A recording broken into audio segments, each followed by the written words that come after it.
29 September থেকে পৃথিবীর আকাশে দেখা যাবে দুইটি চাঁদ। দীর্ঘ 2 মাস এই চাঁদটি পৃথিবীর চারদিকে প্রদক্ষিণ করবে। প্রশ্ন হল, এরপরে এই চাঁদ কোথায় যাবে? কিংবা একসাথে 2 চাঁদ পৃথিবীবাসীর জন্য সুসংবাদ নাকি দুঃসংবাদ? বাংলাদেশের চলচ্চিত্রের বিখ্যাত গান আকাশেতে লক্ষ্য তারা, চাঁদ কিন্তু একটারে শুনেছেন অনেকে। রাতের আকাশের দিকে তাকালেও একটি চাঁদই দেখা যায়। 29 সেপ্টেম্বর পৃথিবীতে নতুন আরেক চাঁদের দেখা মিলবে। তবে এটা ঠিক চাঁদ না, আসলে একটা গ্রহাণু। আগামী 29 সেপ্টেম্বর থেকে 25 নভেম্বর পর্যন্ত এই নতুন চাঁদকে দেখা যাবে বলে জানিয়েছেন জ্যোতির্বিজ্ঞানীরা। এর নাম 2024 PT5। তবে একে খালি চোখে নয়, কমপক্ষে 30 ইঞ্চি ব্যাসের শক্তিশালী টেলিস্কোপের মাধ্যমে দেখা যাবে। পৃথিবীর আকাশে দ্বিতীয় চাঁদ দেখা যাওয়ার বিষয়ে জ্যোতির্বিজ্ঞানী কার্লোস মার্কোস বলেন, অর্জুন গ্রহাণু বেল্টে থাকা গ্রহাণুটি পৃথিবী থেকে সর্বনিম্ন 28 লাখ মাইল দূরত্বে আসতে পারে। এ অবস্থায় ভূকেন্দ্রিক শক্তি দুর্বল হয়ে গ্রহাণুটি পৃথিবীর একটি অস্থায়ী চাঁদে পরিণত হতে পারে। যদিও গ্রহাণুটি পৃথিবীর চারপাশে একটি সম্পূর্ণ কক্ষপথ অনুসরণ করবে না, অনেকটা জানালায় উকি দেওয়ার মতো করে চলে যাবে গ্রহাণুটি। নতুন এই ক্ষুদ্র চাঁদকে জ্যোতির্বিজ্ঞানীরা মিনিমুন ইভেন্ট হিসেবে আখ্যায়িত করেছেন। তাদের মতে স্বল্প সময়ের জন্য এ ধরনের গ্রহাণু আমাদের পৃথিবীকে আবর্তন করতে পারে। যে কোনো গ্রহাণুকে মিনিমুন হওয়ার জন্য পৃথিবীর প্রায় 28 লাখ মাইলের কাছাকাছি আসতে হবে।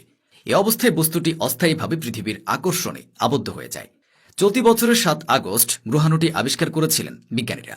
29 সেপ্টেম্বর থেকে 25 নভেম্বর পর্যন্ত এটি পৃথিবীর পাশ কাটিয়ে যাওয়ার সময় পৃথিবীর মধ্যাকর্ষণ দ্বারা প্রভাবিত হবে। কক্ষপথে ঢুকে প্রদক্ষিণ করবে 2 মাস ধরে।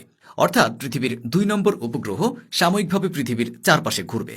25 নভেম্বরের পরে এটি পৃথিবীর মধ্যাকর্ষণ থেকে বেরিয়ে আসবে এবং তারপরে আবার নিজে কক্ষপথে চলে যাবে। সবচেয়ে উল্লেখযোগ্য বিষয় হল, 2 মাসের জন্য এই গ্রহাণু যে শুধু পৃথিবীর উপগ্রহেই ঘুরবে তা কিন্তু নয়। বিজ্ঞানীদের গবেষণায় বিশেষ সাহায্য করবে এটি। এর দ্বারা তৈরি চুম্বক ক্ষেত্র থেকে অনেক নতুন নতুন তথ্য জানতে পারবে বলে আশা করছেন বিজ্ঞানীরা। এটি পৃথিবীর মহাকর্ষণে ঘূর্ণায়নে ধরা পড়বে এবং এটি অস্থায়ী, যা মিনিমুন নামেও পরিচিত। আগামী 29 সেপ্টেম্বর থেকে মহাকাশচারীরা এটি দেখতে পাবেন।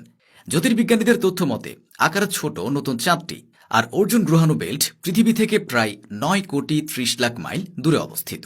ফলে অনেক দূর থেকে পৃথিবীকে অনুসরণ করে সূর্যকে প্রদক্ষিণ করবে। এরপর আবার অর্জুন গ্রহাণু বেল্টে ফিরে যাবে। ফিরে যাওয়ার আগে মাত্র 2 মাস চাঁদের মতো পৃথিবীর আকাশে দেখা যাবে। স্বল্প সময়ের জন্য এই ধরনের গ্রহাণু আমাদের পৃথিবীকে আবর্তন করতে পারে। যে কোনো গ্রহাণুকে মিনিমুন হওয়ার জন্য পৃথিবীর প্রায় 28 লাখ মাইলের কাছাকাছি আসতে হবে। এ অবস্থায় বস্তুটি অস্থায়ীভাবে পৃথিবীর আকর্ষণে আবদ্ধ হয়ে যায়। এই সাময়িক উপস্থিতি সত্ত্বেও 2024 PT5 কেবল একটি আকর্ষণীয় মহাজাগতিক ঘটনা নয়, এর চেয়েও বেশি কিছু হতে পারে। মিনিমুনগুলোতে মূল্যবান উপাদান যেমন ধাতু থাকতে পারে, যা একদিন হয়তো মহাকাশ খনির মাধ্যমে উত্তোলন করা সম্ভব হতে পারে। যদিও এই গ্রহাণু পৃথিবী ছেড়ে অন্যদিকে চলে যাবে।